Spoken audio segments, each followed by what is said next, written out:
Good morning, everyone. Thank you for having me. I just wanted to pick up on where Reverend VJ Smith gave his 5 R's. And the one thing that I would like to add to that is before we get to that, we need to rewrite the narrative.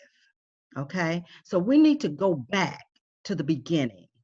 Um, where I'm seeing is the root.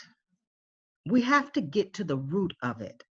We can do all these things. We've done some of them before.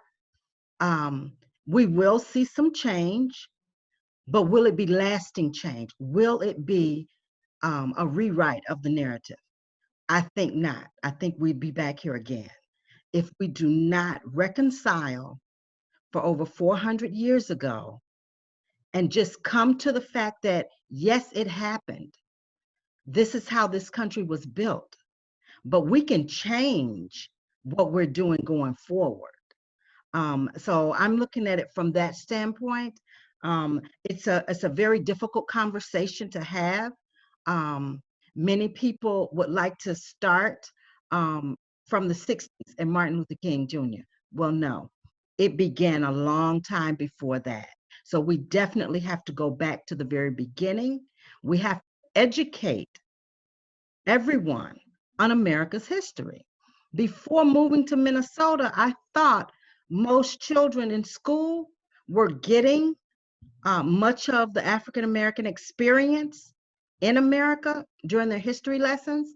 But when I got to Minnesota, I found that that was not so.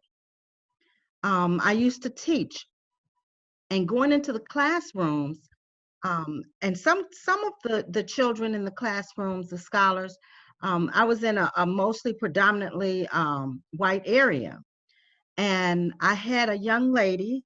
She was a sophomore, I believe, and this class was for children that needed a little extra help. And she was just a beautiful, beautiful spirit.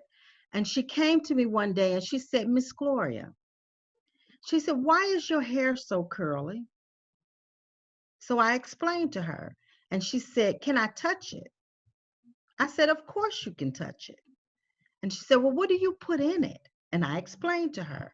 And I had a teacher come up to me, a white teacher, and said, "Why do you let her touch your hair like that?" And I said, "Because she needs to know what it feels like. She needs to know what I do with it. These are all the things that she's going to need to know going forward in her future, because she's going to run up upon many African American women of many different hair textures. And that curiosity, if I help her feel that today, imagine what that's going to do for her in her future."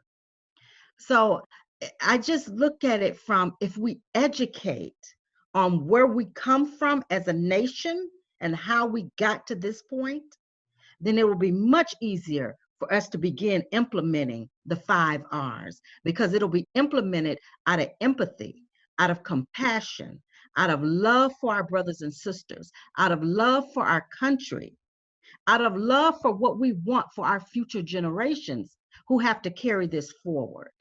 Um, so I'm just overwhelmed at the fact that UPF is here and working with all those that can help us make this transition and make a difference.